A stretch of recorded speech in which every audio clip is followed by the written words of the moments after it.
Bonjour à toutes et à tous. Il faut avouer qu'on n'a pas facile. Chaque jour, M. Legault vient nous inviter à faire attention davantage aux relations que nous avons avec les personnes qui nous entourent, bref, à nous isoler, puisque c'est le meilleur moyen de lutter contre cette pandémie. Ça vient changer littéralement notre façon de vivre. Et ça vient, je dirais, ça peut devenir quelque chose qui nous fatigue profondément.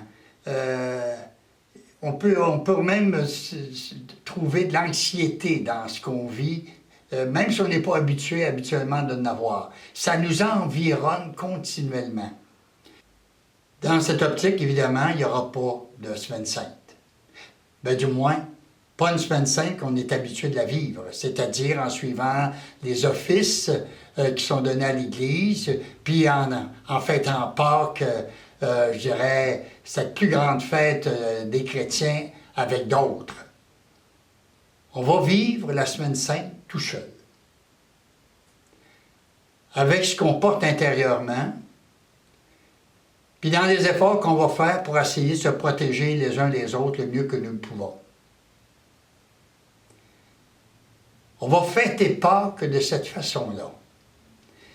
Et Pâques, c'est la plus grande fête des chrétiens. C'est le plus grand mystère des chrétiens. Parce que Pâques, c'est la victoire de la vie sur la mort.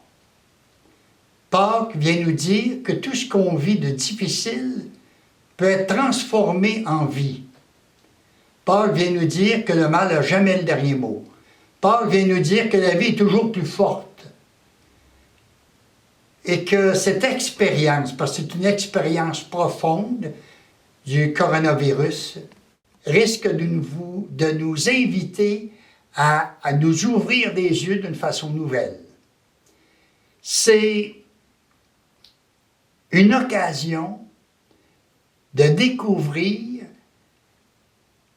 que la vie est plus forte que la mort, que la solidarité est plus importante que, je dirais, une petite vie tranquille, repliée sur soi-même, que la vie nous demande de nous ouvrir encore davantage les yeux et le cœur. Le Seigneur a certainement des choses à nous faire comprendre dans cette expérience que nous vivons. Et ça prend une expérience pour transformer, je dirais, ce qu'on vit intérieurement, qui est une expérience.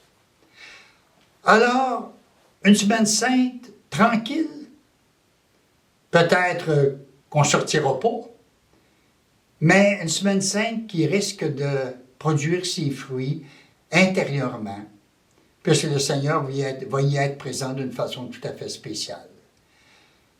Alors, je vous souhaite une bonne semaine sainte, si on ne se voit pas, si on ne se parle pas d'ici ce temps-là.